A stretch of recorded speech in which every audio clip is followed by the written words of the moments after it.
जाचन्ये मधुकैटभादि दैत्यदळिनी जमाहि सोन्मुळिनी जा धूम्रख्यकचण्डमुण्डमथिनी जा रक्तबीजासिनी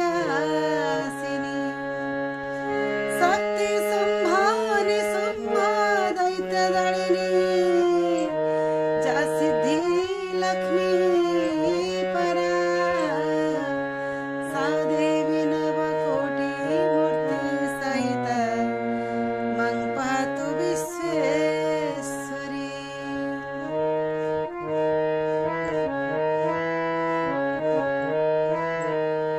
जयन्ती मंगलकाली भद्रकाली कपालिनी दुर्गा क्षमा शिवा धात्री स्वाहा स्वधा नमस्तुते। सर्वमङ्गलमाङ्गल्ये शिवे सर्वार्थसाधिके शरण्ये त्र्यम्बके गौरी नारायणि नमस्तुते।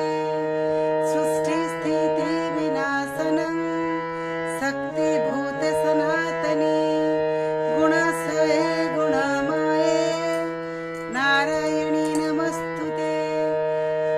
मेधे सरस्वती वरे भूतिभाभ्रमितामसि नियत्ये त्वं प्रसीदेसे नारायणि नमस्तुते।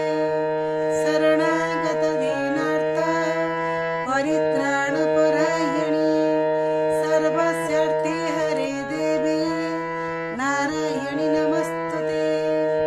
कळकष्टादिरूपेण परिणामप्रदायिनि विश्वसपरते सक्ते नारायणि नमस्तुते। मयूरकुक्कुटभृते महाशक्तिधरे नघे कौमारी रूपसंस्थाने नारायणि नमस्तुते।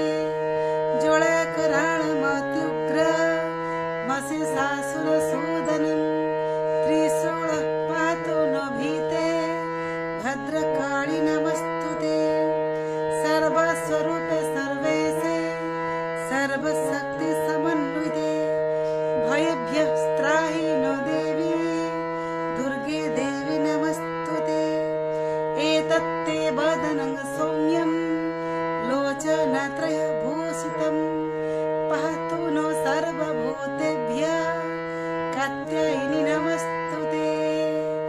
ॐ आयुर्देहि धनं देहि विद्यां देहि माहेश्वरी समस्तमखिलां देहि देहि मे परमेश्वरी। देहि सौभाग्यमारोग्यं देहि मे परमं सुखं रूपं देहि जयं देहि यशो